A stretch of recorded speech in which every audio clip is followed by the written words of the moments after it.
The New York Yankees beat the Washington Nationals. Anthony Volpe got benched. And guess what, Grace? I don't know what's going on with this team. You fought well yesterday. Your style is unorthodox.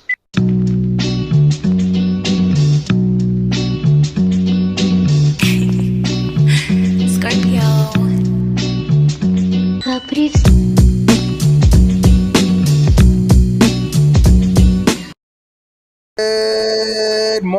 Good morning, Yankees universe, and welcome back to another episode of the Yankees Morning Brew on this Tuesday, August 26th. Like always, I'm your guy Hector, joined by the compañera this morning. We got the lovely Grace Monroe, and all you Yankee fans, wake up and get your coffee. Grace, how you feeling? Wake up and get your coffee, but more specifically, your pumpkin spice latte, because I just want to announce to everyone, if you're a fall girly like me, today is a national holiday, also known as Pumpkin Spice Latte Day at Starbucks. So if you celebrate, happy Pumpkin Spice Latte to you and yours. You are able to get a Pumpkin Spice Latte, a PSL, at Starbucks starting today. And this is not sponsored, but Starbucks, holla at your girl. Grace, the audio is a little bit choppy. I'm not sure if it's on just my end, but folks in the chat, how you guys doing? Hit that like button, hit that notification bell, hit that subscribe button, because we got to jump into the conversation. The New York Yankees got embarrassed this weekend, losing 3 out of 4 to the Boston Red Sox, and we beat up on the Washington Nationals. We should beat up on the Washington Nationals, Grace. Right now, when it comes to this team, I just don't know what's going on. I actually woke up feeling really good today. Yeah, Grace, I don't know. It's a real big static. Can you just like refresh and jump back in? I'm so sorry. Static? Okay. Yeah, I apologize. Sorry about the technical difficulty, guys. We are going to get things fixed over here. Jacob Petruzzi, let me shout out the chat before we continue. My guy Jacob Petruzzi is in the building. Jacob, how you doing? Salute, 3 capital S's.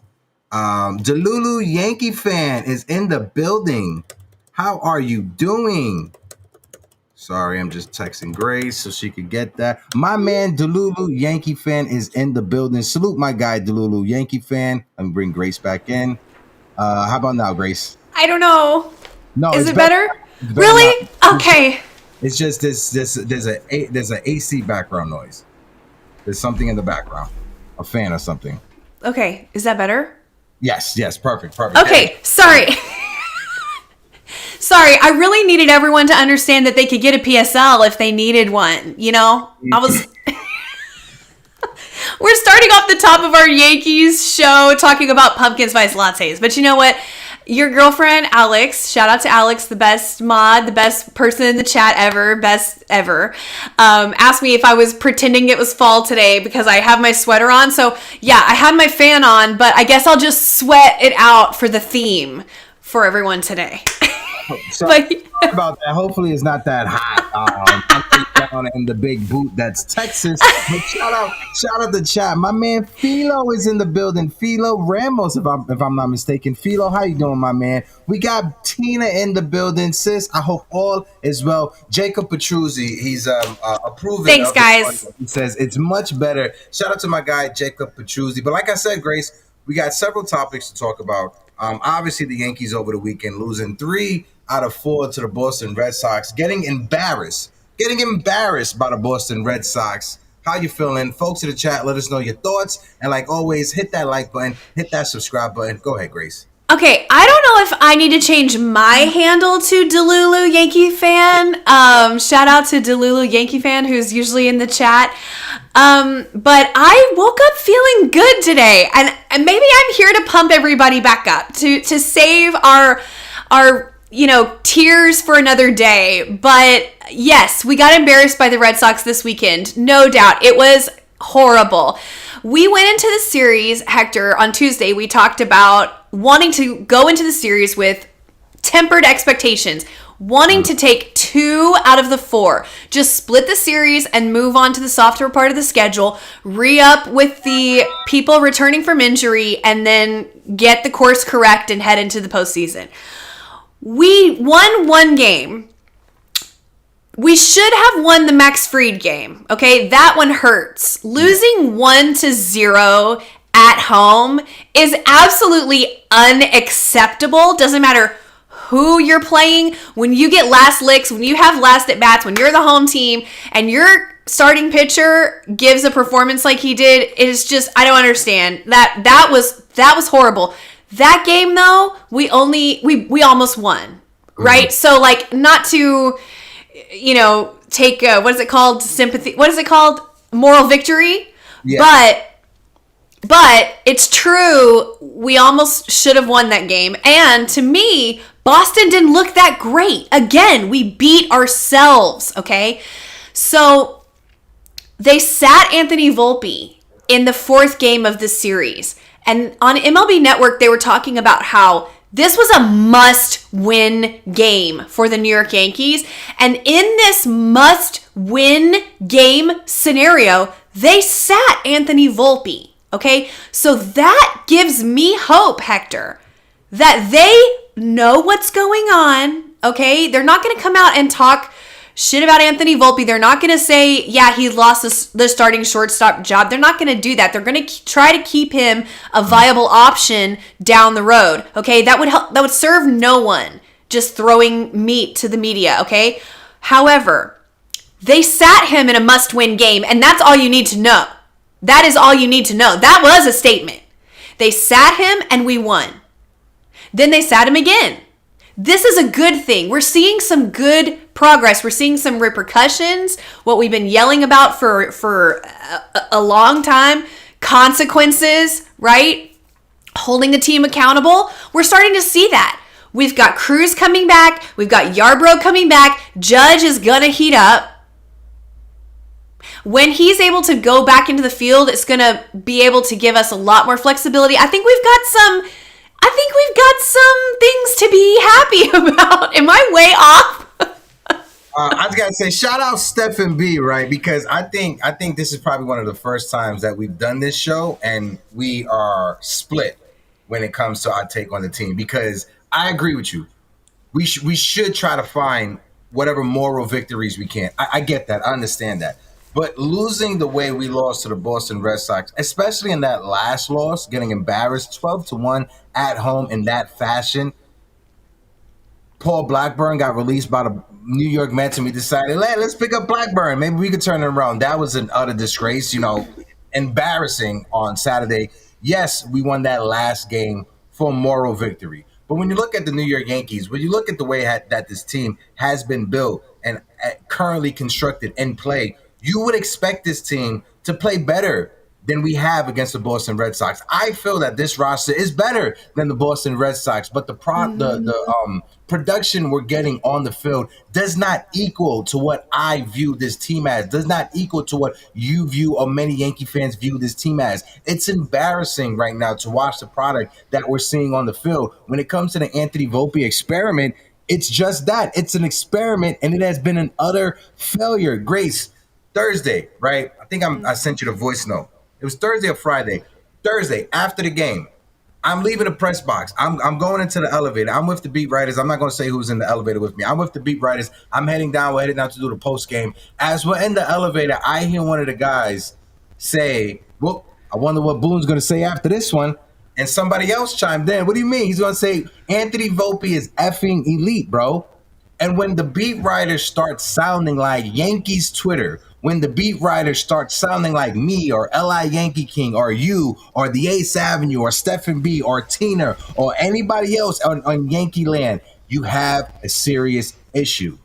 When you got Joe Sherman, a respected beat reporter, a respected person who's been following the New York Yankees for years, made a career about this, when you see how visibly he is going on the New York Post to talk about this team, dropping F-bombs every other sentence, you have an issue. Joe Sherman didn't grow up a Yankee fan the way that I grew up a Yankee fan, the way that Grace grew up a Yankee fan. So sometimes when I'm talking about the team and when I'm dissecting the team, do I sugarcoat it? Because sometimes my biases or my bias for this team drives or steering the car. Yeah, sometimes I sugarcoat stuff because I grew up a Yankee fan, right? But when you have somebody like Joe Sherman, who is a respected beat writer, who's been following this team for years, who is laying it out. The Anthony Volpe experiment failed. It is a failure. If we're not playing Jason Dominguez every day in left field because the analytics point to the defense and the defense need to be good and the defense needs to be upgraded, what's the excuse for running Anthony Volpe out there?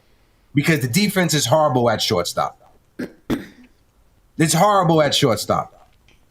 If your excuse to not play Dominguez is because his defense, right? His defense is an issue in left field. We need to have our best defense out there. Why are we having Anthony Volpe as our starting shortstop when he is leading the league in errors?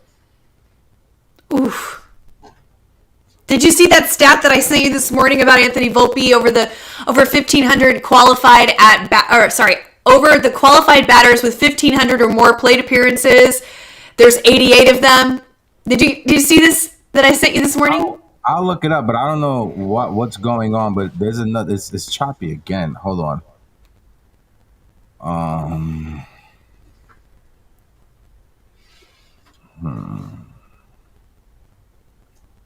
It's a tweet that Max Goodman tweeted. I'm putting it up right now. Grace, you may have to go into your settings and hit echo cancellation and remove that. Okay. And the little circle, okay. Yeah, the toolbox. Sorry about the technical difficulty, y'all. Sorry about that. Screen share, Max Goodman. And credit, shout out to Max Goodman. Real good reporter who covers the New York Yankees. He says there are 88 players with 1,500 plus plate appearances since the beginning of 2023. Anthony Volpe ranks 88th in batting average, 88th in on-base percentage, 87 in WRC plus, and 87 in OPS. Is that good? Grace, that is horrible, Grace. Is that not what we want? Horrible. I mean, that tweet really put it into perspective. I mean, we're not just talking about letting us down the legacy of Derek Jeter. Okay, we're talking about hard, cold facts at this point. Yeah. Anthony Volpe might be the worst shortstop in Major League Baseball up to this point. I mean, is that his fault? Is that the Yankees' fault? Should they have sent him down to get more seasoning? Should they have let him have more time in AAA? Should they have changed his approach at the plate? Should they have? Sure. Yeah, all those things maybe. A combination of those things for sure. But the bottom line is that numbers don't lie. No. 88th and 87th of all the players in Major League Baseball over the last 1,500 plate appearances. That is wow. That was a huge mic drop Max Goodman dropped. I mean, but hey, here's the positive part. They know that. And guess what? The beat writers, the people... Is my audio still messing up? No, you're good. Okay. The beat writers who were in that elevator with you, the media, the content creators, even if you want to say that, we have been making so much noise. It finally got to the people who can make a difference. And they did. They sat him. I know it was only 2 games. And Katie Sharp tweeted out that this was the first time in Anthony Volpe's career that he had been benched for 2 consecutive starts, which is wild. But that is quite a statement. And like I said earlier in the show, benching him in a must-win game to stay in the wild card race with your division rival, that was a statement, a big one. No, it definitely was a statement, right? But is it more of a statement or is it an admission of guilt that you fumbled the bag with the Anthony Volpe experiment again at shortstop? Yes, you could point to, yes, that was a statement. Absolutely. Sending Anthony Volpe in a series against the Boston Red Sox. Yes, you could write that. That could be a headline. Also a headline, the organization admitting that they failed when it comes to Anthony Volpe. Because why has it been, Grace, that we've seen several of the Yankees prospects, minus Aaron Judge, but several of the players that the Yankees have developed in their system come up with hype, live up to a little bit of expectation, and then fizzle away. Anthony Volpe, he's turning into Miguel Andujar. Anthony Volpe is turning into Gary Sanchez. Anthony Volpe is turning to Luis Severino. That's what we're seeing right now. A kid with a lot of promise, right? A kid with a lot of hype who comes up first year as a rookie, shows you the tools that could be something special, and then afterwards he fizzles out. And we've seen it. We've seen this movie already, Grace. And we've seen it very recently over the past 5 to 10 years. And I hate to be that Yankee fan Tuesday, August 25th, that automatically a flip has switched when it comes to Anthony Volpe. I hope Anthony Volpe can turn it around. I hope Anthony Volpe can be a big league shortstop here, especially for the New York Yankees. If it works out, if it works out. But right now, it's not working out. We've seen the regression each year. From his rookie year, you can say it was a Disney Gold Glove copy. He didn't deserve it. All right, but his rookie year was good. His second year, he regressed defensively from his rookie year. And now in year 3, he's regressed again. It's not reactionary when it's a fact. Yeah, I mean, you're right. He, like so many players on our team right now, is underperforming. To go back to something you were saying earlier, we are a more talented, in my opinion, in your opinion, that you said earlier, we are a more talented team than the Boston Red Sox. Yeah. But they are not performing to the level that they should be performing at. If you look at our roster, I mean, it's nothing but talent up and down. And yet we get no hit, or we get shut out rather. We get shut out in the Bronx in August. It is unconscionable. And yet it's happening. We've got four MVPs on our team. Yeah. 4, I mean, and it's inexplicable. Nobody has an answer. Nobody can point to why. I'm talking about the front office, as they don't have a solution. They don't have an answer. I think that we just need to get some wins. We need to get some momentum. We need to get hot, go into the stretch, go into the postseason. And that's how it is. And you know what I've been about, Hector? I've been thinking about 2009. 2000, what? I was going to say 2009. I hope we have a 2009 offseason. Yeah, that's what I'm saying. Keep on cooking, Grace. I think in 2009, right about this time, if you remember, I mean, obviously that was a long time ago, okay? And I'm sure there are some people. What's up? No, you may have to hit that same button that you just did because it's choppy again. Whatever you just did last time with like the hit and the echo cancellation or whatever you did. I turned it on. Yeah. It was off. Then I turned it on. Now you want me to turn it off. Turn it off and turn it back on. I'm sorry, Grace.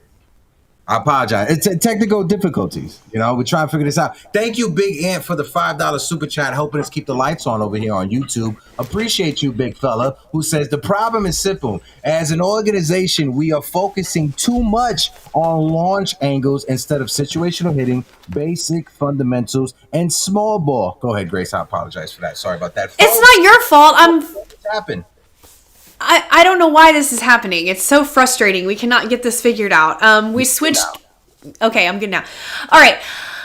All I was saying was, if you remember 2009, and it was a long time ago, but right about this time in 2009, we were saying similar things about the team. Now, we had more wins, no doubt. Not that many more, though. Not that many more. And we were saying, this team is underperforming. They're so talented. Why aren't they figuring it out? And they were losing to the Boston Red Sox. This is giving a reminiscence of that time. Now, obviously, this is a different team, and this is a different climate in Major League Baseball. Things are just different, okay? I'm not saying that this is just like 2009. Yeah. But what I am saying is, if the Yankees can get hot, if they can figure out a way to pile some momentum, get some guys back off the injured list. Cruz is joining the squad tonight, okay? Mm-hmm. And Yarborough's coming back as well. Judge is going to get hot, okay? And then we go into the postseason and we make a run, that happens all the time. Teams get hot right before the postseason and they ride it all the way through the postseason. It doesn't usually happen to the Yankees because we're usually in contention for the division all year long. We have so much spotlight on us. We usually have people fighting or earning MVP. We're chasing records. We're selling out stadium, blah, blah, blah. Okay, but I'm saying that could be our story this year. We could have that run. And we'll look back on this time and be like, oh man, the year sucked, but the postseason was awesome and we won the American League or we went to the World Series again, or whatever. We win the World Series. It could happen. It could happen. The Red Sox are not better than us. I refuse to believe it. And the Blue Jays, I refuse to believe they're better than us. Now, if you want to tell me that the Cubs or I don't know, whoever you think is going to win the National League is going to beat us in the World Series, I'll listen to that. But if you're telling me that there's another team in the American League that is better than the Yankees, I don't agree. When the Yankees play clean, that's the difference. I see what you're saying, Grace, right? And I want to believe that, but when our record is 2-8 against the Boston Red Sox, it's hard for me to believe that the Yankees are better than the Red Sox. They don't get up for games. Here's the thing. Fans, we get up for certain games. Certain games mean more to us than other games.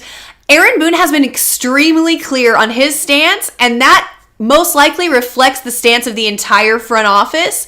They don't think that any one game is different or more significant than any other game.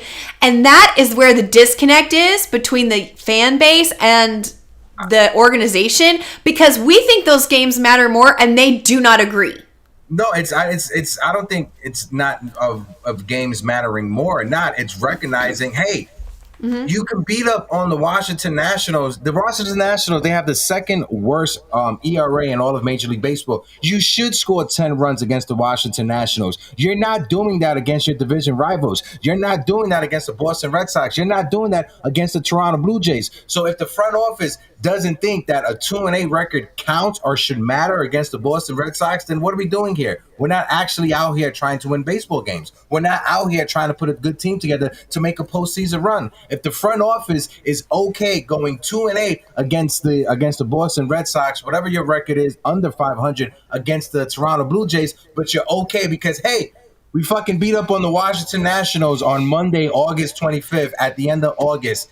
Cool. We beat up on the Nationals. If the front office is happy with that, if that is acceptable to them because they're going to sell out every game down the stretch because it's the New York Yankees, then guess what? All they care about is winning money. They don't care about winning baseball games, because if they cared about winning baseball game, a 2-8 record against your rival, the Red Sox. This is not a 2-8 record against the Sacramento Athletics. This is not a 2-8 record against the San Francisco Giants. This is a 2-8 record against the Boston Red Sox in the AL East. Yeah, I mean, I agree. I feel like you do. Those games matter more to me. I disagree with Aaron Boone's philosophy. And let me tell you something else. You've heard it. You know, if you played sports, we all played sports, right? That's why we're here. That's why we love sports. You've heard this before. Practice how you play, right? I didn't coin that phrase. That phrase is old as the hills, okay? Practice how you play. Well, they're playing a very dangerous game here. By pretending that all the games mean the same, it only works, okay, if you go out there and play every single game the same way, but that way is that you'll do anything to win. It doesn't work if you play every game like, oh, well, it's just another game, and then I'm going to turn it on in the postseason. Yeah, right. It doesn't work like that. You don't just flip a switch and all of a sudden play sound fundamental baseball and, you know, have extended at bats. That's not how it works. Yeah. No, I get you. I get you 100%. And again, this is not the beat up Anthony Volpe hour. I don't want to make this the beat up Anthony Volpe hour. If you guys can, hit that like button, hit that sub button. Over there on the YouTube, we are sitting at 5,681. If you're watching us on TikTok, guys, keep on double tapping that screen. click the link in the bio. Make sure you guys head on over to here and hit us with a subscriber because we're at 6,081 subscribers on YouTube, on our way to 5,700. Grace, one more thing to take away from Anthony Volpe, because I know he was benched the past couple of days. Jose Caballero. Shout out to Cabby, who stepped up and has become a real fan favorite over the past week. But Anthony Volpe was benched for half of the game on Sunday. He came in late game replacement, and then yesterday he was benched. He's going to play today. Aaron Boone has already come out and said that Anthony Volpe will be playing today. What do you expect when it comes to what do you think when it comes to Jose Caballero and the pressure that he has put on Aaron Boone, the front office, and Anthony Volpe to make a decision? Because as you pointed out before, the Yankees are undefeated with 2-0 and Jose Caballero is the starting shortstop? Yeah. The Yankees are undefeated with Jose Caballero as the starting shortstop. He contributes so much, not just in the field, as a base runner, as an energy guy. Lineup, he'll do a bunt just to get somebody, like he'll situational read and execute. Is something wrong with my mic again? I'm going to lose it. If you just hit that echo cancellation and put it back in, I'm so sorry. I apologize. I quit. Get yourself a new host. I'm sorry. I apologize. Guys, big time Jerry Cadill's in the chat says, well, we can sure hit home runs. I think that's 217 now. That's not the problem. It's the consistency of the base hits or extra base hits. Cut down the strikeouts. There's a lot more to this. And Anthony Volpe is not the only issue that the New York Yankees have right now. I don't want anybody who's tuning in thinking that we're just picking on Anthony Volpe and he's the reason why the Yankees are struggling right now. It's not only Anthony Volpe. I apologize, Grace. Go ahead. I don't remember. I can't think. All I'm thinking about is my mic now. Caballero. Caballero. He's smart on the base paths. He can cover so many different positions. He's been the Yankees' answer to missing our boy, Oswaldo.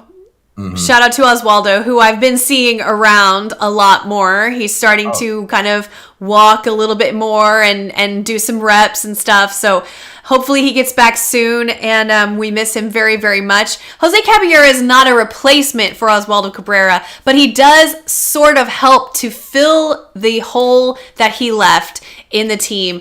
And him being able to go out and relieve Giancarlo Stanton from right field in late inning situation, him being able to offer the team a couple days off for Anthony Volpe while he's struggling and getting booed out of his mind for sailing throws over the first baseman's head, etc., etc.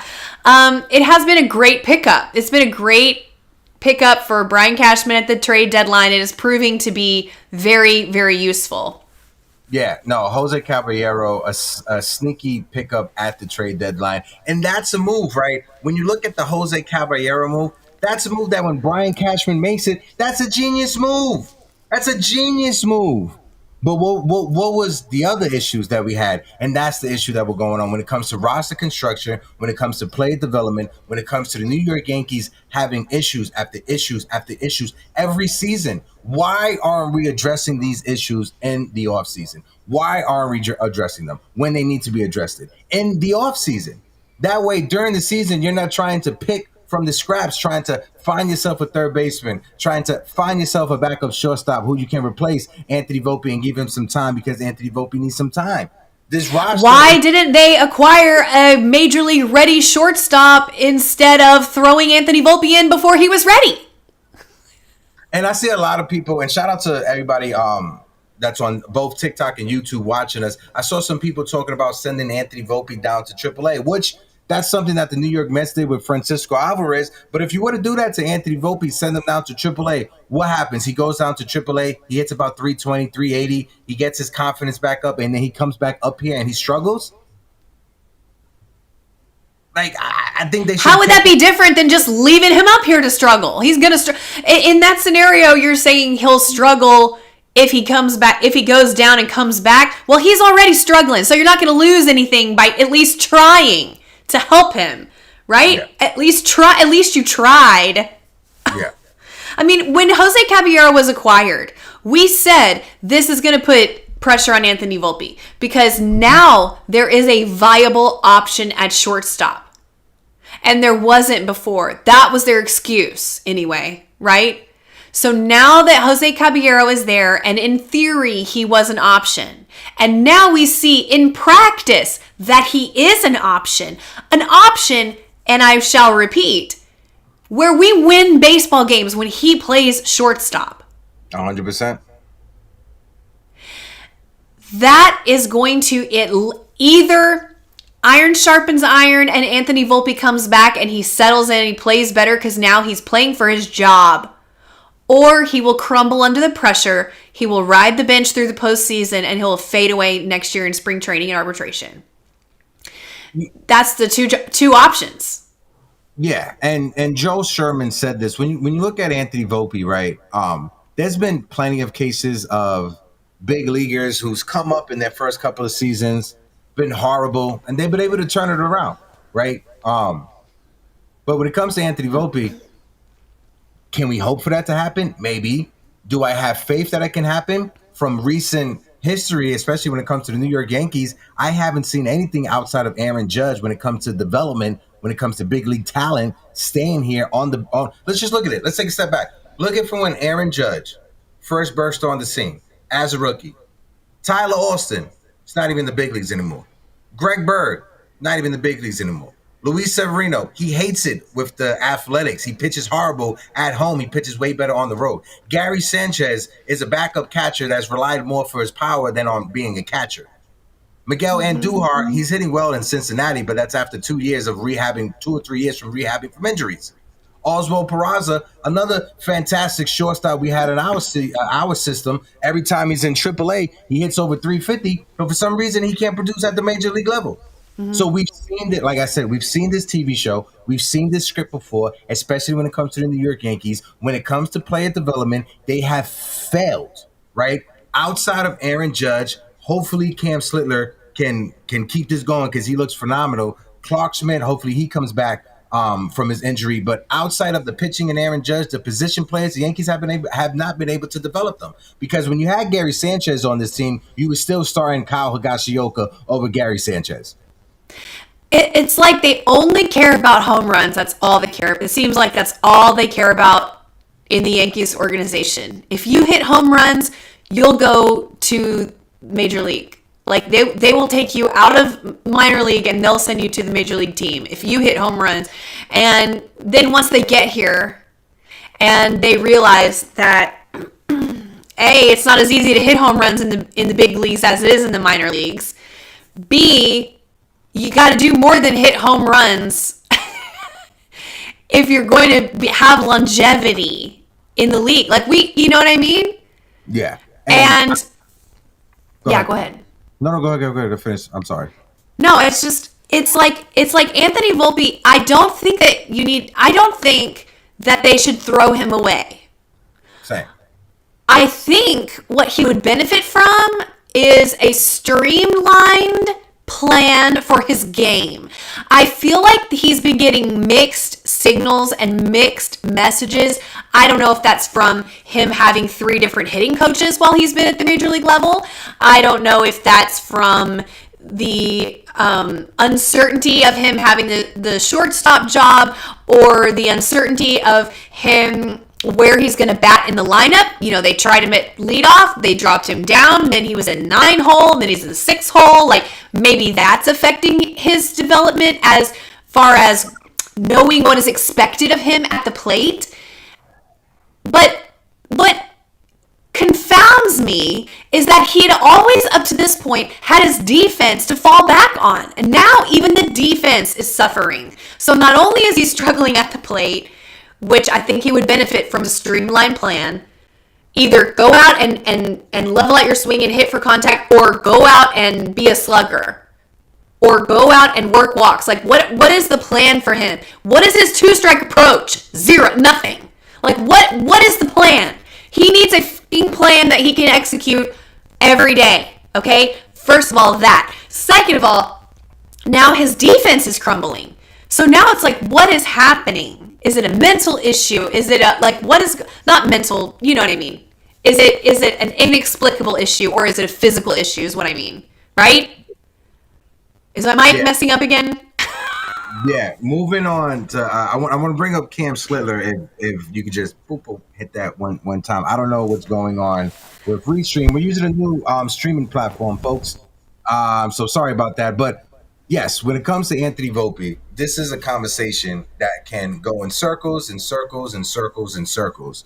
But moving the gear on, I want to be able to move on to Cam Slitler so we could talk about him. So we can have some happy conversations, because when it comes to Mr. Cam, the first Yankee rookie, right? And I want to bring this up. First Yankee rookie in consecutive starts with 8+ strikeouts. Cam Slitler has been money with the New York Yankees in his first start in the big leagues, where his first two starts in the big leagues. 2-2 on the season with a 2.76 ERA, 46 strikeouts, and when you look at his whip, he has a 1.30 whip. Grace, Cam stepped up and was phenomenal. Again, back-to-back starts with 8+ strikeouts, and back-to-back starts where economically, when it comes to his pitching, when it comes to his pitch count, he kept the Yankees in the game, he kept himself in the game, and the Yankees didn't have to go to their bullpen early like they did in his first previous starts. I always say that a rookie, all you can ask for is that they are improving as the season goes on. This is a prime example. Cam Schlittler has been building upon each previous outing, and he now has one of the best rookie starts for pitchers in Yankees franchise history. They said that I think I sent you the graphic or the tweet that was about how no one had given. Oh, you got it right there. But they were saying basically that no one has done this since Tanaka, which is incredible and bodes really, really well for Cam Schlittler. And I saw him experimenting with the cutter yesterday. He's trying out some new pitches. He's really feeling more comfortable on the mound. He's working really, really well with Ben Rice. Ben Rice had nothing but awesome things to say about Cam Schlittler in his post-game interview last night, saying that he had a blue-collar mentality, that he went out there, he's rough and he works hard and he sees it as a challenge and he never gives up. Like, all of these things from a rookie, like, his future is so bright. I loved how he only had 3 walks yesterday. He had 8 strikeouts, which is amazing. He probably should have had even more than that, but, you know, let's not go there. But to shut them out, even the is my audio messing up again? Oh, sorry. I just saw you put that thing up where it said poor Grace. Okay, anyway. His command was amazing, and he can throw 100 miles an hour. He has a nasty curveball. He's adding in a cutter. He's working on stuff. He's improving. Like, what else can you say about Cam Schlittler? He got called up in an emergency situation, and he's risen to the top of our rotation. One of the top pitchers in our rotation.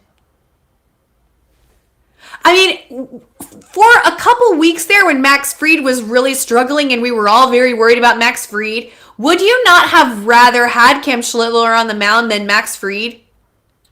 Just for a hot second? I know I would. No, but this is the thing, right? When it comes to Cam, especially over the past few starts, he has been tremendous. I think I pulled up the stats here in his last 3 starts. Damn, I just lost it. In his last 3 starts, his ERA is like damn near south of 150. Cam Slitler has been money in his last 3 starts. And Dan, the car man on TikTok, appreciate you, Dan. Thank you so much. He brought up his curveball. You brought up his curveball, his pitch mix. When he first came up, it was the fastball, and it was the cutter that was like kind of a cutter or a slurve or a slider.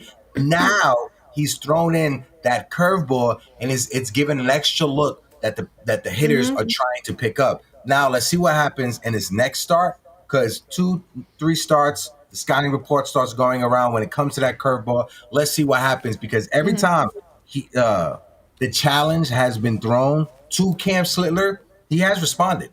And for a young pitcher, that's exactly what you want to see. In his previous start, he was pissed he wasn't able to get out of that inning. He was able to get out of his inning last time and just leave it clean to pass the baton on to the bullpen to finish the rest of the game. Shout out to Cam Slitler. I thought it was phenomenal. Yeah, absolutely. I'm really, really excited. I saw somebody say on Twitter how excited they were for next year's rotation and next year, the way the pitching rotation is shaping up. And I gotta agree. I mean, I miss Garrett Cole. Y'all know he's my favorite Yankee and I miss him every day. But getting Garrett Cole back, having Cam Schlittler, getting Clark Schmidt back eventually, I mean, Max Fried, Carlos Rodon. Carlos Rodon's had an incredible season as Yeah, well. and credit to So, Los because he had a he battled through the last outing. The umpire definitely he told you didn't need John Boy to figure out what Carlos Rodon told to the umpire because I think everybody in that stadium heard what he told to that umpire in that last game against the Red Sox. But no, I want to ask you, and I'm being very honest, Grace. Right? Yes, next year the potential looks amazing. And I want to get hyped about next year as well. Is it more that this team like has been failing this year that's forcing Yankee fans to look towards the future and look towards next year and get hyped about next year? Are we doing that right now, August 26th? I Are just we think doing it's. that right now? I just think. Don't you even try to make me admit that. But yes, like, it's part of being excited about you can't even call him a prospect anymore because I think he recently qualified to rookie status, but it's part of being excited about young players who come up and contribute to the team and hoping that the future is bright for your team. I'm not giving up on this year. No, I don't want to give up on this year either as well, Grace. I'm gonna just say call 60. I'm gonna just say red 45. Anytime the mic acts up, I'm gonna say red 45. That's the key Oh, word. okay. I don't know what I'm doing. I'm just going into the settings and hitting all the buttons. That's it. That's all you gotta do. Great. That's all you gotta do. Code 45. Okay. Let me read off some chats as we can go. My man S, appreciate you, Ness. Shout out to you. Happy Tuesday, who says Caballero is my shortstop, but can he do it in the playoffs like the Golden Boy? He's elite. Aaron Boone's voice. And that's crazy that Ness said that because I have some stats here when it comes to Anthony Volpe.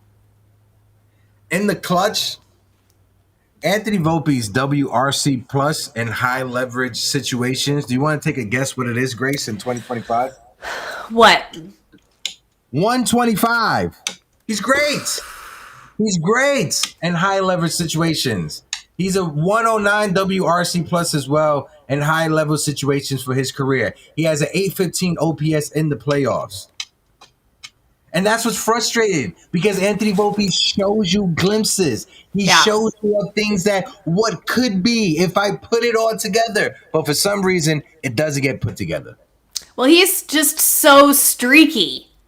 And his streaks are like incredible record setting tears and then bottom of the pit of despair. I mean, I've never seen a player that has higher highs and lower lows than Anthony Volpe. And it's like the highest high for 3 weeks and then the lowest low you could imagine for 6 weeks. And then 4 weeks of the highest, you know what I mean? Like, it is so extreme. You know what's even more frustrating is that when Anthony Volpe, when his struggles are going like this, and again, when it comes, again, pointing at the New York Yankees and the way that they respond to the media and tell the media, this story that we're seeing with Anthony Volpe, we've seen it before already, Grace. We've seen it with Gleyber Torres. We've Oh, seen it with God. Gleyber when we were told for a year and a half to 2 years that Gleyber Torres is an elite shortstop, that the analytics back up Gleyber Torres being an elite shortstop. What happened with that? Gleyber Torres had to move to second base because he was not a shortstop. Turns out he's also not a second baseman. Turns out he's also not a second baseman either, even though he was an all-star this year. You know what he is? DH. You know what we have? DHs. DHs all up and down our fucking roster. That's all we have. DH here, DH there. Anybody need a DH? Because we have 7 DHs and 2 people who can play good, solid defense. But what do I know?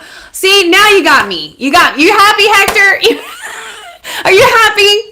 Okay. I'm happy. I got Grace Monroe this morning to be so frustrated about the New York Yankees and not about her mic situation. But Grace, I don't want to poke the bear now, but Jason Dominguez, 10 home runs.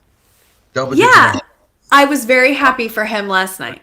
Let's talk about Jason Dominguez because they're still rolling Trent Grisham out there on an everyday basis above Jason Dominguez. You heard my rant when it came to Anthony Volpe. If Anthony Volpe is allowed mistakes over mistakes over mistakes over mistakes, why isn't the same thing allowed to Jason Dominguez? And I get it. You have Trent Grisham. It forces your hands. There's no Trent Grisham when it comes to the infield forcing the hand of the New York Yankees and when it comes to Anthony Volpe. I understand that. But if Volpe is allowed all this room to make mistakes, Jason Dominguez should be allowed the same exact room to make mistakes.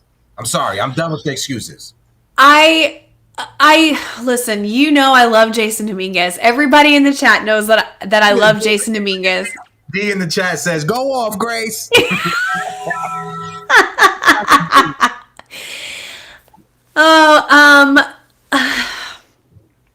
Let me tell y'all something. I'm just going to shock the hell out of everyone right now. I love Jason Dominguez, but I love the Yankees more. Okay?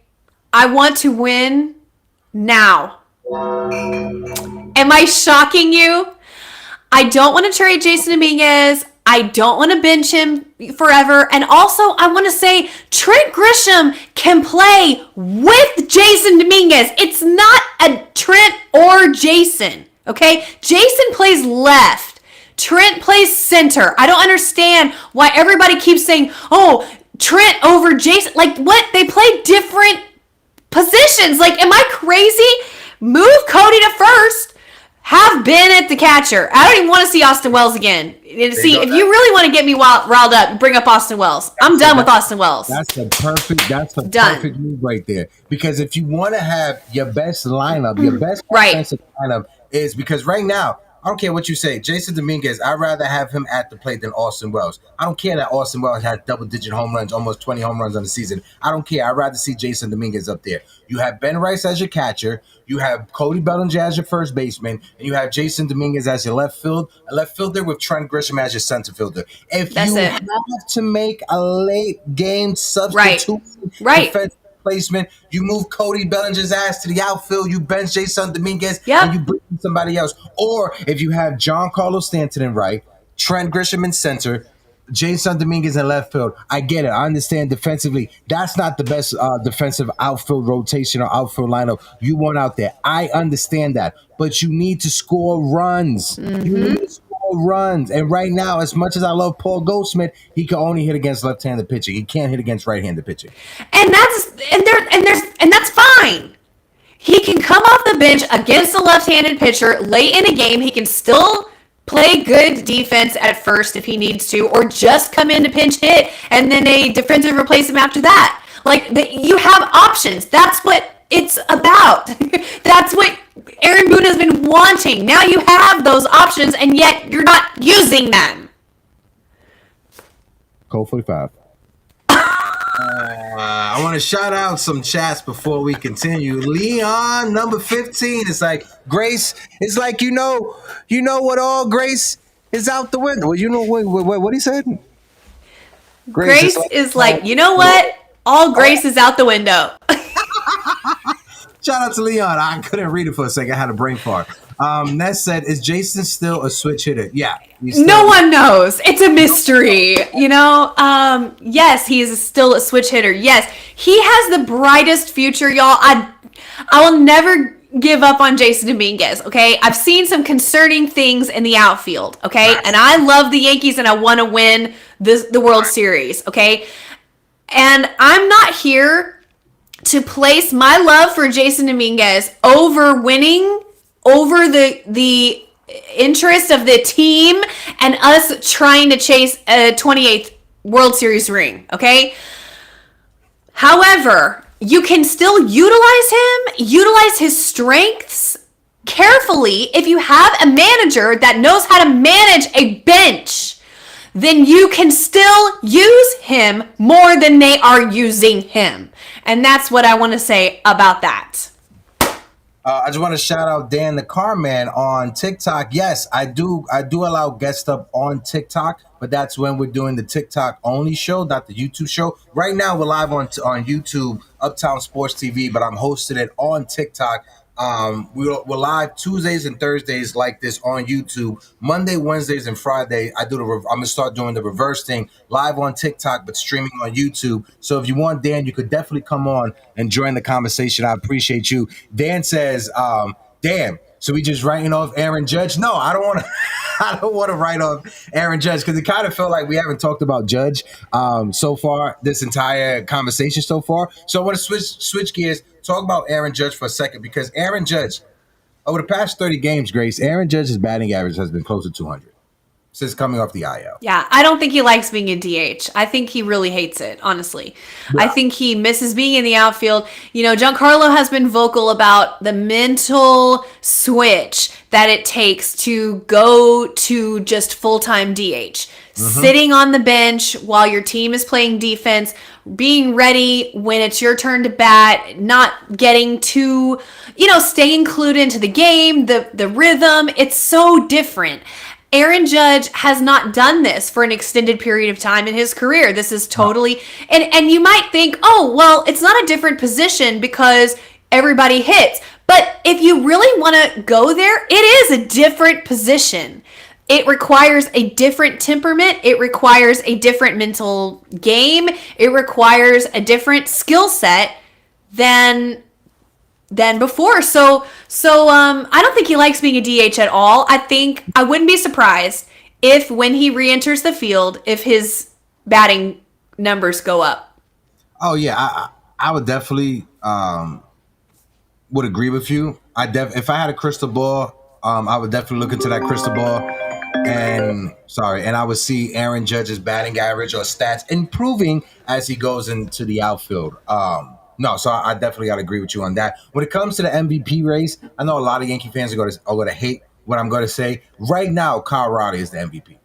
Kyle Riley is the MVP. Unless Aaron Judge goes off in the month of September, my tone is right now Kyle Riley is the MVP because of the time that Aaron Judge missed going on the IL and also what he has done and how the Yankees record has looked since coming off of the IL. He's struggled. Like I said, he's batting basically 200 since coming off of the IL. How can you argue against Kyle Riley, who's about to set the record for MLB catchers? He's about to hit 50 home runs and be the first catcher ever to hit 50 home runs in a season. Now, like I said, if Aaron Judge goes off in the month of September, hits 350, 400, and adds about anywhere from 10 to 15 home runs, the conversation is switching. I'm switching my tone. But that's how I feel right now when it comes to the MVP conversation. Your best ability is availability, and Kyle Riley has been available all season for the Seattle Mariners.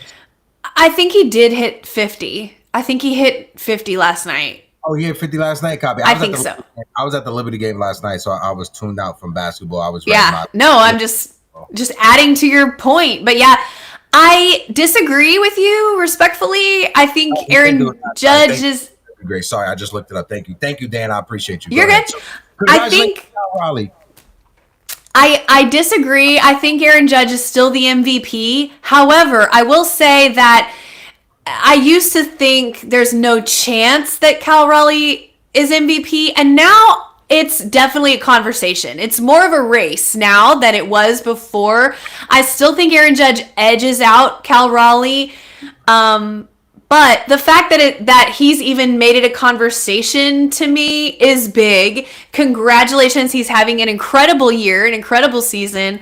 I think also by the end of the season, Aaron Judge will put the conversation to bed as well. But it remains to be seen. If he hadn't had that IL stint, we wouldn't be even talking about this. We'll be having a different conversation. What have I said, Hector? What have I said? What have I said over and over on our show? Aaron Judge does not do well with rest. Period. I've been watching Aaron Judge since he came up. I've been saying this, and this is why I said back months ago, getting into the postseason on the wild card might not be the worst scenario for the Yankees. Because Aaron Judge would be able to stay hot. Once he gets hot, he'll be able to stay hot. I've seen them win the division, have a week off, and Aaron Judge comes back and he is out of rhythm and he can't hit. Well, we don't have time. Hopefully you're right. And hopefully this hiccup of being a wild card team and not the division team or the AL East team would allow the Yankees to roll into the postseason with some momentum. But before we switch gears and jump into our last topic, Grace, Code 45. The Ace Avenue is in the building. Shout out to the Ace Avenue. I love you, brother. I appreciate you. Shout out to Ace. Shout out to the lovely co-host, Grace Monroe, as well. And Restream, because we're struggling right now when it comes to the technology. But Grace, last conversation before we get out of here, right? Because I know my man Dan the Car Man and on TikTok wants me to bring it up. I know my people in the chat wants us to bring it up as well. Jose Medina's in the building. Jose, I hope all is well. Never have I ever felt during his time as the Yankee manager did I ever feel that Aaron Boone's job was more on the line than it is right now. I believe wholeheartedly, I don't think Aaron Boone will be back next year. No matter what? I don't think Aaron Boone will be back next year. What are you? You're assuming we don't win the World Series? I'm assuming assuming we don't win the World. I don't think we'll win the World Series. If we win the World Series, that's a different conversation.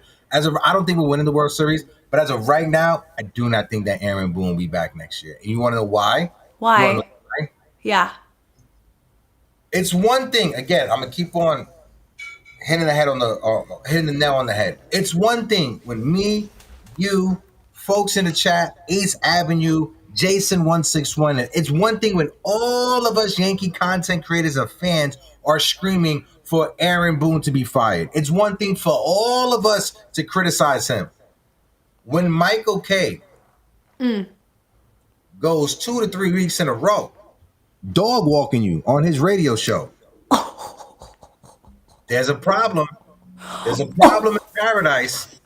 When Michael K is on your show, vehemently criticizing you openly, there's a problem. Because we know that, again, I'm not taking away anything from Michael K or even Aaron Boone with my little rant right now. I'm not taking away from neither of them.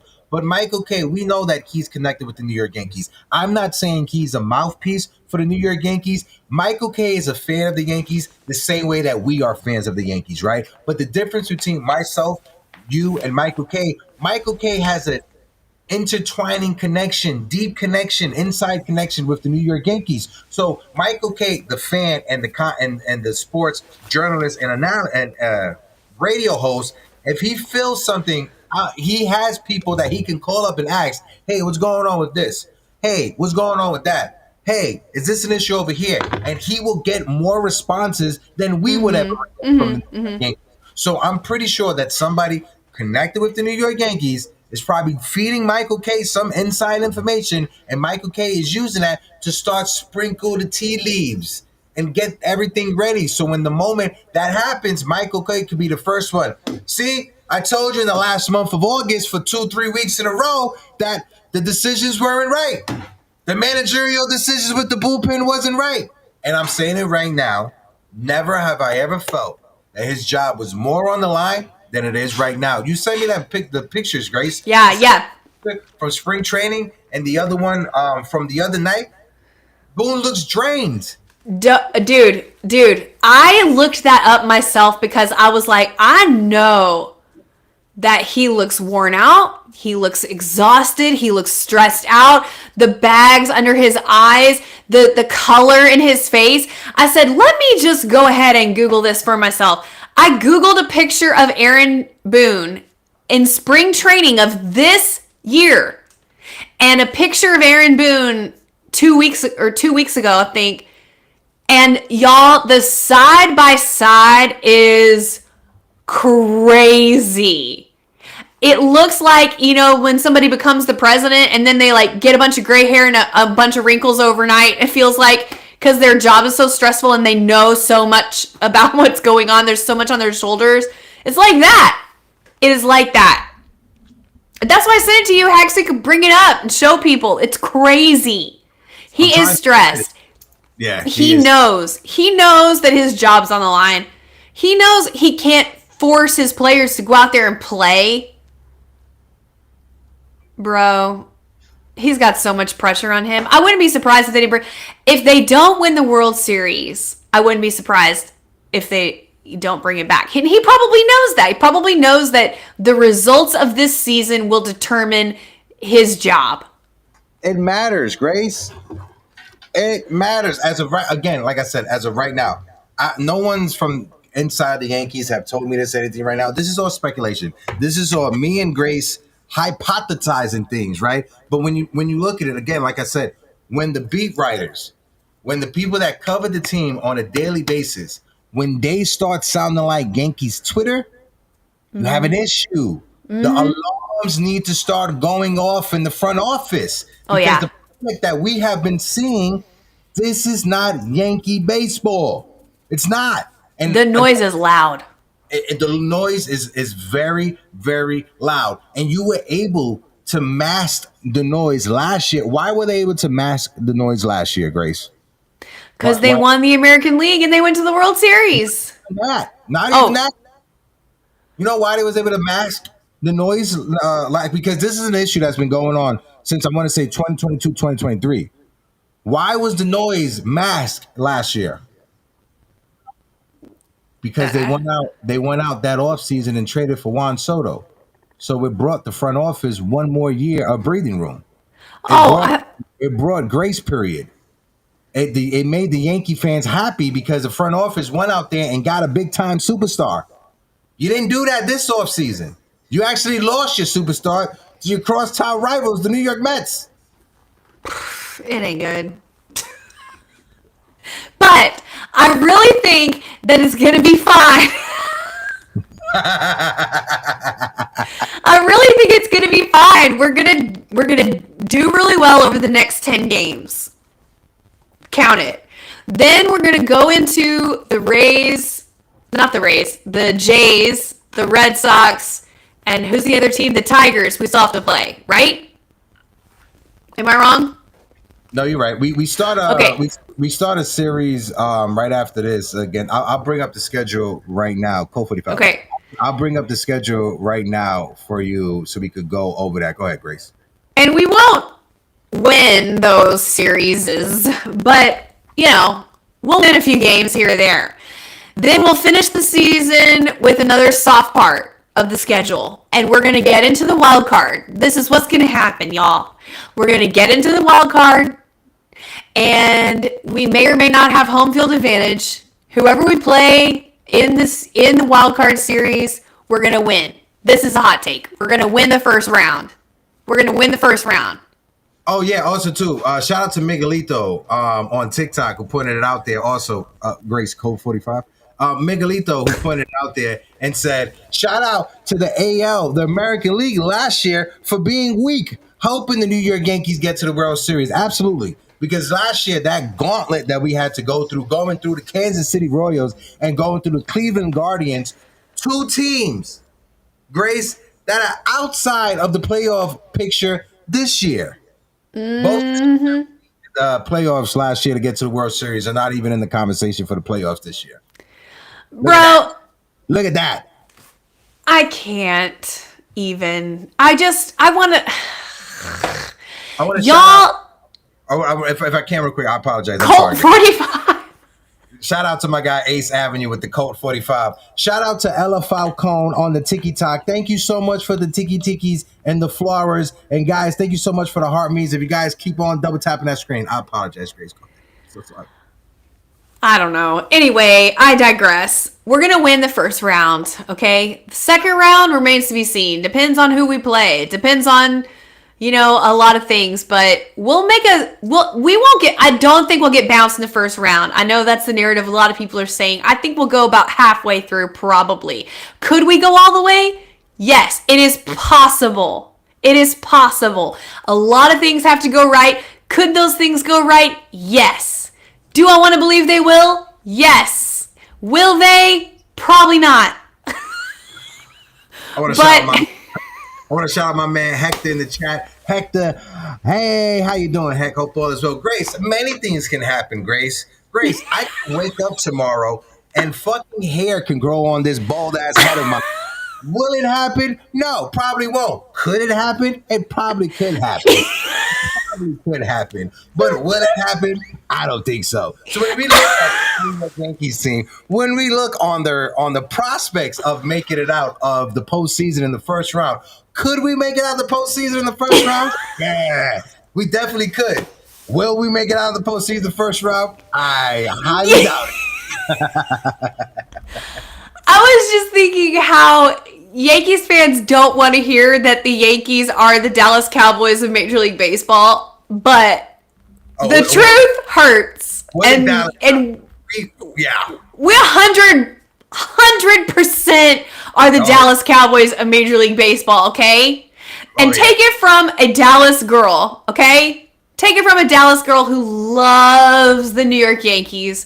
We are the Dallas Cowboys of Major League Baseball, okay? The only difference is the Dallas Cowboys haven't won anything in 10 years longer than the Yankees. But fast forward to 10 years from now, and the Yankees will be what the Dallas Cowboys are today. They're just 10 years ahead, but they're the same. And, you know, the Cowboys fired Mike McCarthy, and where is he?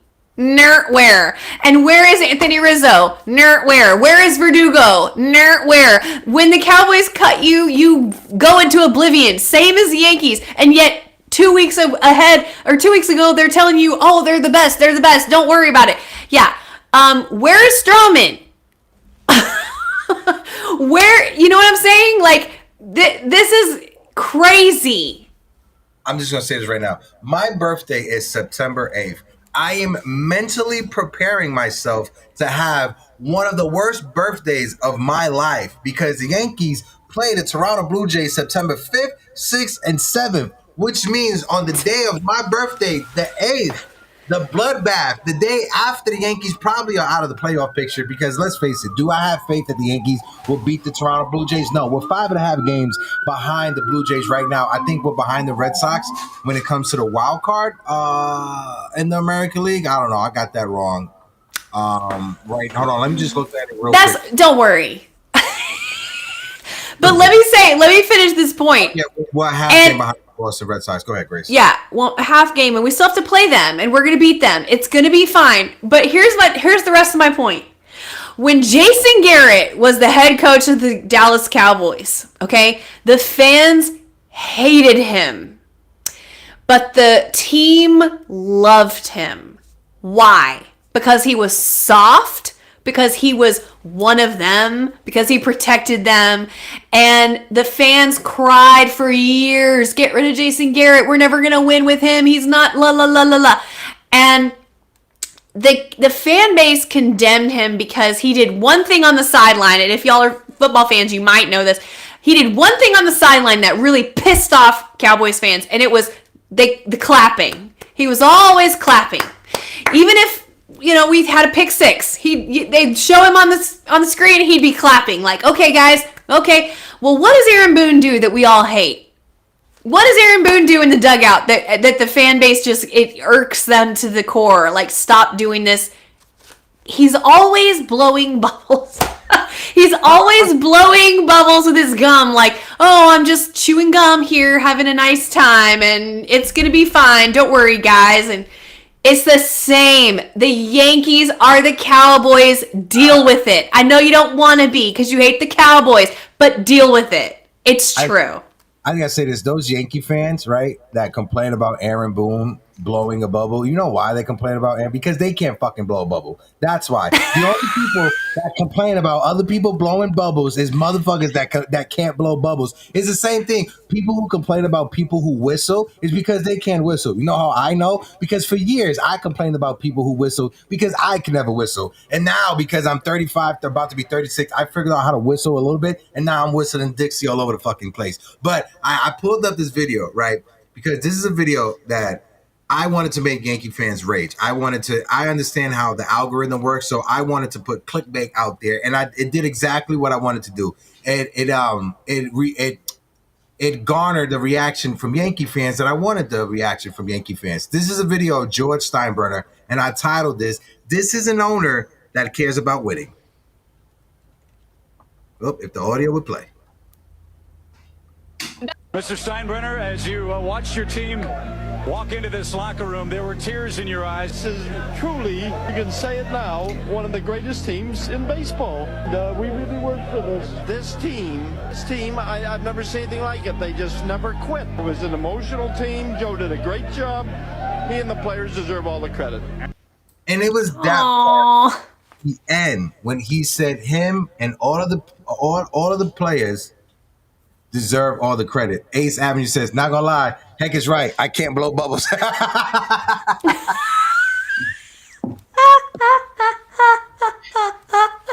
Look, Stephen B said, facts, Hector. Exactly. Everybody who's hating on Aaron Boone blowing bubbles, just admit you can't blow a bubble. Shout out to my homie Ella on TikTok who with the raid. Appreciate everybody. Hobo Grizzly, I appreciate you for tuning in. Thank you so much for the gifts. I appreciate you for the heart meat. Go ahead. His bubbles are huge too. He's got to have like 3-4 pieces of gum in that mouth for real. His bubbles are like this big. But with practice, Ace, I'm sure that you too can blow a bubble. So tune in next week when we teach everyone how to blow bubbles with your gums. Facts. That's what we're going to do next week. We're going to teach people how to blow bubbles. But over the weekend, Yankees versus Red Sox, it was a good series. Even though the Yankees lost 3-1, I was able to get an interview with Brian Bello the day before he destroyed us. So that was pretty cool. So shout out to him for taking time to have that conversation. Also, shout out to Oswaldo Cabrera, because seeing him out there in uniform with the players has been amazing. And I want to bring something up because Ace tagged us in the video that Gary Phillips put out there with Jason Dominguez taking grounders at first base. Grace, that's not the first time. That's not the first time he's done that. That's not the first. Hey, guess what, guys? Guess what? Aaron Judge does the same thing. Is Aaron Judge going to switch to first base? I don't think so. But you see guys all the time. Trent Grisham takes ground balls at first base. Aaron Judge takes ground balls at first base. Do you know what Paul Goldschmidt takes ground balls at? Take a in the infield. Take a Third. wild randomly with Paul Goldschmidt likes to take ground ball. Likes to do his infield drills. Third. Yep. Shortstop. Yeah. Every game, when he first hits the field, for batting practice and for BP, the first thing he does after he does his stretches is go to shortstop. He goes to shortstop, he goes to second, and then he goes to first. That's how he operates. He starts. Are you breaking news? Paul Goldschmidt is our new shortstop? I would rather Paul Goldschmidt be the shortstop than what we've gotten from our shortstop position. But he starts off his routine by starting with the shortstop with Anthony Volpe. Then he goes to Jazz Chisholm with second base, and then he ends it with at first base taking ground balls. Well, that's a true professional right there. Well, breaking Paul news, Goldschmidt. Breaking news. Paul Goldschmidt is the starting shortstop for your New York Yankees. I better stop before people start circulating that around, and then I get in trouble. But No, guys. it's gonna, y'all. It's not over. I know we're all freaking out because we lost to the Red Sox, okay, and we hate them. But y'all, there's still games left. We're gonna win a bunch of games here. I'm telling you, we're still in a playoff spot. Like, we are in there just like the Red Sox, just like the Blue Jays, just like all of them. Yeah, we're probably not gonna win the division. I will concede that. We're probably not going to win the East, okay? But we are going to go to the playoffs. And we can still make a run. I'm not ready to give up yet. Guys, this has been an amazing episode of No. But regardless of what happens, Grace, right? Because, yeah, we could poo-poo on this team. We can be upset right now where we're sitting when it comes to the standing. But like you said, right now, the Yankees are a half game behind the Boston Red Sox. We are a half game up on the Seattle Mariners. The Kansas City Royals are 4 games out of the last wild card spot. So as of right now, the Yankees are in the postseason. As of right now, the Yankees would have a first round matchup, I want to say against the Seattle Mariners. No, against the Boston Red Sox. It would be the Yankees and the Red Sox. Could we surprise the Red Sox by finally showing up and beating them in the postseason? Yeah, we can. I just don't know if I have faith, Grace. I want to have faith. I want to buy into it. I just had the carpet drug from me so many times from this team. As like every time I want to buy into, yeah, we're looking good. We don't look good. I think, y'all, the chat or somebody correct me if I'm wrong. I think the first wildcard team plays the third wildcard team. Is that not right? And the middle wildcard team plays the lowest division winner record. I thought it was the third wildcard team faces the fourth. I mean the. Is that right? Okay. So we need to be the third wildcard team, is what you're saying. That way we'll play the Tigers? Yeah. Is that right? Mm-hmm. Yeah, that's what we need to be. We need to lose. Okay, so thank you. Thank you for bringing this up. We need to lose so we don't have to play the Red Sox. Let the Astros beat the Red Sox for us. This is how it would be. It will be a wild card team 3 versus the 8. Yeah. Mm-hmm. That's like what you said. The third place wildcard team plays the fourth. Yeah, the fourth or the third place record. Sorry, third. Yeah. Okay. Yes. That's what it is. So we need to be third so we can play the Tigers. Mm-hmm. I don't think we could beat the Tigers. Yeah, we can. Just not the Scooble game. But the other games we can win. Come on, Hector. Grace, you're going to crash out when Gleyber Torres hits 3 home runs in the elimination game against the New York Yankees. You're going to crash out. Yeah.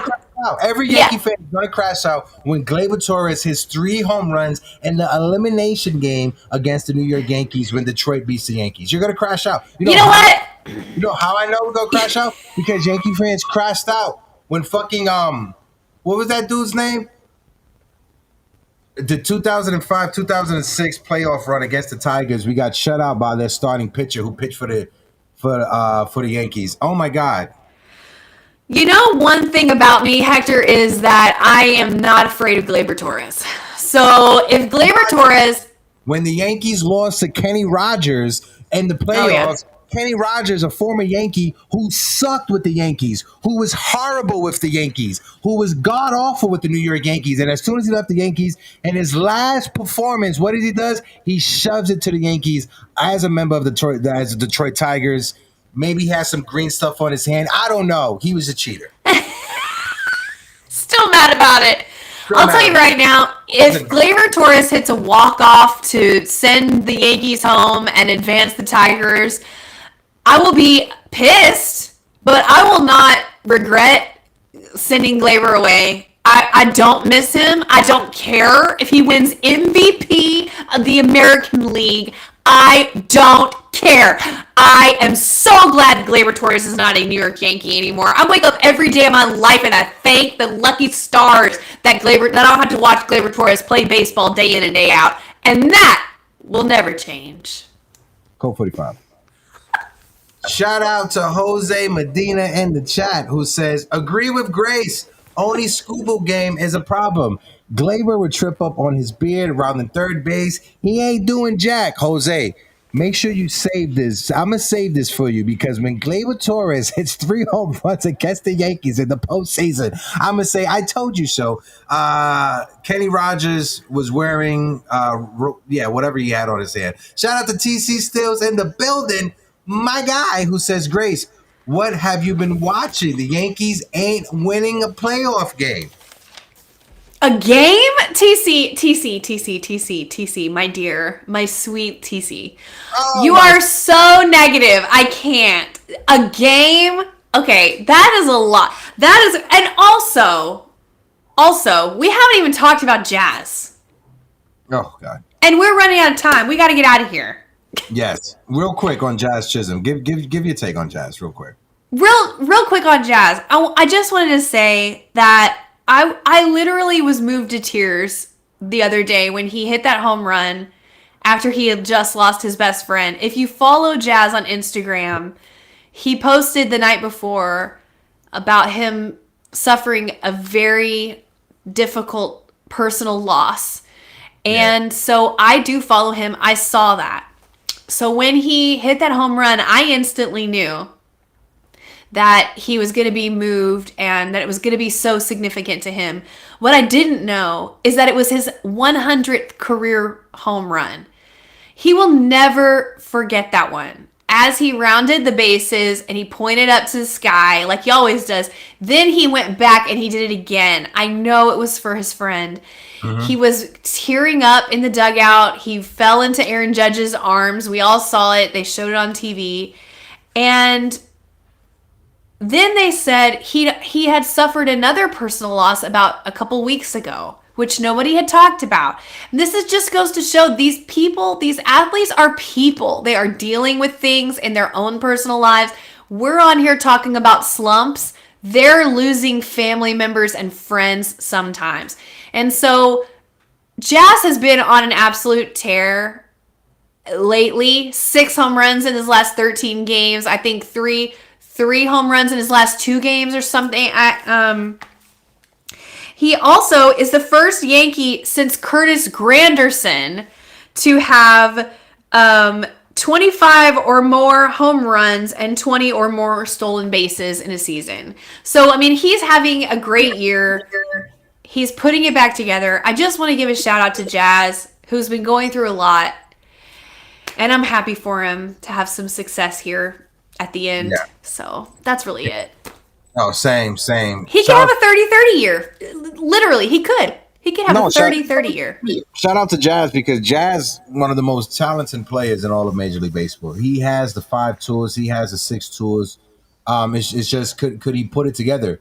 And there's been a lot of criticism on Jazz Chisholm playing in New York, and people saying he doesn't take things serious and stuff like that. Allow the players to be players. I know everything gets put under a microscope because we're in New York City, but like you said, they're human beings at the end of the day. And Jazz, besides his friend that he lost somebody else, and this has all happened over the span of like 2 or 3 weeks. So you can tell why Jazz has been struggling over the past 2 or 3 weeks. It's not a coincidence, because he's been dealing with something that was weighing on his head that is outside of baseball. I know this is something that fans hate to hear, but guess what? I'm going to say it. There are things in life that are bigger than baseball. There are things in life that are bigger than your fantasy team. There are things in life that people care about it more than you care about your New York Yankees. And that's just the reality. And Jazz Chisholm, I wish him all the best, during his mourning process. However he mourns is however he mourns. I'm always going to support him. I'm never going to tell him how to mourn. That's just how I am. Period. Yeah. And what happened was, right, the day he had a day off a couple days ago, and we all thought, oh, they're sitting him for whatever. No, I'm sure that the team knows what's going on. I'm sure that Aaron Boone knew what was going on and gave him a day off. And meanwhile, he's up at the microphone defending him so that nobody thinks twice. There's stuff going on we don't know, always. So just keep that in the back of your mind. I will try to keep that in the back of my mind as well. Maybe, we could all just let a couple things go here or there. That's it. Guys, let's do the roll call before we get out of here. Jose Medina, I thank you so much. This hat, it's if you listen to Bad Bunny, Pe fucking R, this is a slogan for Puerto Ricans. So shout out to all my bodies that are in the building. Double A is in the building. Theo Double A, how you doing? Shout out to the 8th Avenue, TC Stills as well. I didn't see Nosebleed in here earlier today. I was looking for Nosebleed the entire day. John the Beagle Dad, I appreciate you. Stephen B, appreciate you. Of course, big time Jerry Cadill, our good friend Dina. Ali was in the building, appreciate you. Guys, like always, peace, salutations. Drink some water, stay hydrated. And until next time, I'm Hector. I'm Grace Monroe. And this is the Yankees Morning Brew. And we'll be back next time. Salutes, hasta luego, and arriba the dirche. You fought well yesterday. Your style is unorthodox.